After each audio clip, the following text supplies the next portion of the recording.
Salut à tous les amis, j'espère que vous allez très très bien. On se retrouve pour une nouvelle vidéo sur Sorare et notamment sur l'expérience, sur comment optimiser l'expérience des cartes sur Sorare. J'avais une idée en tête et je comptais vous en parler pour faire quelque chose d'un peu généraliste, pour toucher un peu tout le monde. Mais j'ai voulu appliquer à ça ce qu'on va appeler un cas d'école. Et je vais vous montrer en image.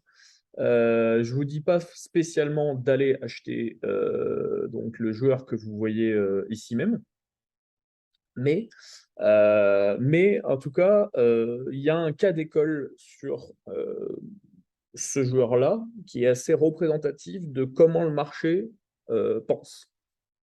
Et que du coup, avec cette idée-là du marché, il va falloir que vous vous adaptiez aussi au fait de vous dire, OK, le marché il réfléchit comme ça, donc il faut que je prenne telle ou telle décision en fonction de la stratégie, du budget que j'ai, etc., etc. D'accord?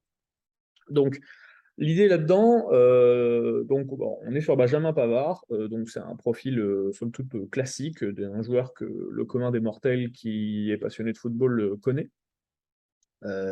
Et on a un recul assez pas important, mais on a plusieurs semaines on est à plusieurs semaines en fait de la sortie des nouvelles cartes de Benjamin Pavard. Donc on a eu le temps d'analyser, de voir un petit peu les différences de prix qu'il y a désormais maintenant entre les cartes de 2021 et les cartes de 2022, et de voir aussi voilà un petit peu ce qui est intéressant à ce niveau-là, en sachant que Benjamin Pavard, là, il s'est avéré qu'il s'est blessé récemment, légèrement, mais grosso modo, ça n'a pas changé son prix. C'est un gars qui a joué les derniers matchs avec le Bayern de Munich, etc. Donc, voilà. Et j'ai pris cet exemple-là parce que c'était une carte, on va dire, où peut y avoir potentiellement une forte demande, parce que haut scoring, club important, donc beaucoup de visibilité, donc plus à même d'intéresser des gens, etc.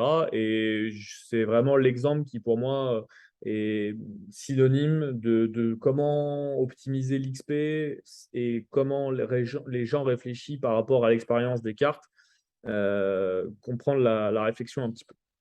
Donc, je vous montre le prix un peu au mois. Donc là, vous voyez que ici, on est sur des cartes de 2021. Là, le dernier point ici, donc les points bleus, c'est les enchères. Donc, c'est-à-dire que c'est les enchères, donc c'est les nouvelles cartes que propose Sora. Ici, on voit que la dernière carte, donc la veille, c'est même pas la veille, c'est le jour même, donc qui a été payé le 30-08, donc la carte de 2021, 6 heures après, elle a été payée 0,005 de plus, soit plus de 50% du prix de la carte. Alors, c'est la carte numéro 1, etc.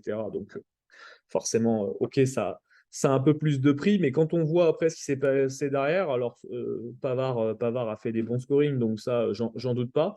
Mais en gros, on voit deux courbes en fait sur ce graphique-là. On voit grosso modo ici toutes les cartes de 2021. Voilà. Alors peut-être qu'il y a des cartes de 2022. Voilà, là il y en a une de 2022 qui se traîne. Voilà, par exemple, qui est un peu entre les deux. Bon, celle-ci c'est une carte de 2021. Mais grosso modo, dans l'idée, c'est que si on voit des cartes de 2022 qui sont vendues, elles sont entre les deux courbes. Ok, donc vous comprenez que ici on a les cartes, grosso modo, pour faire général, on a les cartes de 2021 et ici on a les cartes de 2022. Là, on peut voir que grosso modo, entre les cartes de 2022 et les cartes de 2021, il y a plus ou moins en moyenne en 35% de plus sur le prix de la carte. Tout ça pour récupérer un Benjamin Pavard qui du coup donc va être dans sa nouvelle donc va avoir un bonus de 5% sur la saison en cours. Euh, donc ok, il va exper son bonus, il n'y a aucun problème à ce niveau-là, il va exper son expérience de carte et donc vous allez avoir un bon défenseur qui peut être alignable en SO5 et qui donc va avoir un bonus d'XP. Mais du coup, il y a ces mêmes joueurs-là qui ont exactement le même joueur avec les mêmes performances qui vont avoir une carte qui a une XP forcément différente à court terme, mais qui à long terme, si vous aviez un Benjamin Pavard qui avait beaucoup d'XP, sur une carte de 2021, bah, en fait, vous pouvez totalement être au même niveau que le joueur qui essaye d'avoir sa nouvelle carte là, de 2022 ici. Donc, on voit qu'il y a quand même 35% de plus sur les cartes de 2022 par rapport à les cartes de 2021. Je trouve ça assez abusé pour la même carte, le même joueur, les mêmes performances, etc. Il y a peut-être que ça joue à 0,05 points ou 1 point de différence par rapport à l'XP entre une carte de 2022 et une ancienne carte qui avait été XP de 2021.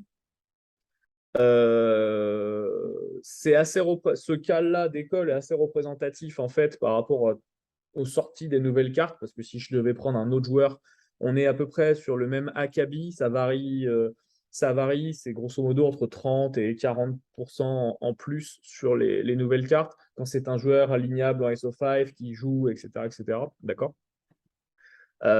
C'est pas négligeable. Ok. Donc après, vous avez le parti pris de vous dire soit j'essaye d'aller chercher du coup une carte de 2021 pour absolument avoir Benjamin Pavard, peu importe son XP, je vais l'XP petit à petit. Ça, c'est un mode opératoire.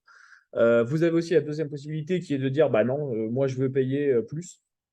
Tant pis, parce que je veux mon bonus d'XP et parce que je veux être compétitif, etc. Donc, bah, je prends la nouvelle carte quoi qu'il arrive. Euh, Pourquoi pas.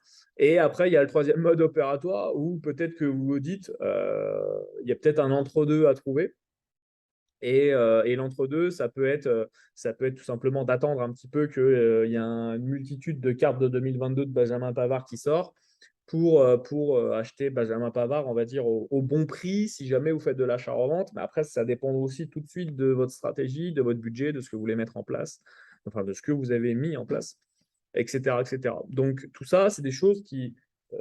l'optimisation de l'expérience d'une carte, on le voit ici, ça veut dire que si vous optimisez mal l'XP d'une carte, vous avez de grandes chances, malheureusement, de soit vendre pas forcément très facilement et donc rapidement votre carte, soit de ne pas forcément la vendre à un prix où vous aurez pu faire du bénéfice dessus, ou en tout cas pas un aussi gros bénéfice que vous auriez pu faire. Et en plus, troisièmement, on va dire, et ben en SO5, vous n'allez pas être compétitif si vous n'optimisez pas l'XP de vos cartes. Et vous avez donc un intérêt, enfin, c'est essentiel en fait, tout simplement d'optimiser ces cartes sur Sora à ce niveau-là. Parce que, en fait, faisant partie de vos stratégies, l'augmentation de l'expérience de vos cartes, c'est une richesse, très clairement. Vous vous rendez compte assez facilement que le calcul de l'expérience est fait de sorte que plus il y a de joueurs inscrits qui jouent 2 minutes dans un match, et plus les joueurs en question auront une expérience boostée, plus de joueurs inscrits font des meilleures notes, et plus les joueurs en question auront une expérience boostée. D'accord? Plus le choix du capitaine qui agira forcément, parce qu'en fait, si vous mettez votre capitaine avec la meilleure note, un, vous serez plus compétitif en SO5, et deux, l'expérience des cartes vont augmenter davantage. Donc, ça veut dire quoi? Ça veut dire que forcément, il faut privilégier davantage de titulaires, parce que qui dit titulaire dit possibilité de jouer davantage de minutes qu'un remplaçant, c'est évident. Donc, il y a au moins ce calcul-là qui, entre guillemets, est à peu près gérable pour vous de savoir qui c'est qui sera titulaire ou non. Des fois, c'est pas toujours simple hein, de savoir qui c'est qui est titulaire, mais en tout cas, c'est quand même plus à votre portée, entre guillemets, avoir l'information de qui c'est qui sera titulaire ou non, parce que l'information de la note, ça, malheureusement, vous n'êtes pas à la place du joueur, vous n'êtes pas dans les jambes ou dans la tête du joueur, et donc forcément, vous n'êtes pas en capacité de vraiment savoir si le joueur sera bon, pas bon, décisif, pas décisif, etc. Mais en tout cas, le nombre de minutes qu'il peut jouer, ça veut dire au moins savoir la qualité, sa qualité, ça veut dire est-ce qu'il est titulaire ou non, c'est essentiel à ce niveau-là. Donc, comprenez bien que le calcul d'expérience de l'expérience d'une carte est fait de sorte à ce que tôt ou tard, si vous êtes rigoureux, que vous avez une méthode et que vous respectez votre stratégie, normalement, vous allez vendre plus facilement, plus rapidement et plus cher vos cartes sur Sorare Donc, ne négligez pas l'expérience, mais attention à ne pas surpayer non plus l'expérience parce que vous avez mal optimisé l'expérience de vos anciennes cartes précédemment. J'espère que j'ai été clair là-dessus. En tout cas, n'hésitez pas, si jamais cette vidéo vous a apporté de la valeur, à vous abonner à la chaîne YouTube. Mes vidéos sont en quasi-intégralité, toutes d'actu. Évidemment, Sorare est en constante évolution. Donc, il y a peut-être des petits détails qui peuvent changer au fil du temps, mais grosso modo, là, sur les vidéos que j'ai fait sur Sorare, elles sont toutes d'actu, donc elles sont toutes regardables. Et voilà, n'hésitez pas du coup à cliquer sur le lien en description pour déjà, vous abonner à la chaîne si jamais, ça peut toujours faire plaisir. Vous aurez votre petite notification après pour recevoir la prochaine vidéo qu'il y aura sur la chaîne. Et si tout simplement ça vous a plu, lâchez votre petit commentaire sous cette vidéo-là si j'ai pu vous apprendre deux, trois bricoles, que ça a pu vous aider. Évidemment, c'est avec le plus grand plaisir. N'hésite pas à m'envoyer un mail aussi si jamais tu as des questions. Je suis à ta pleine disposition.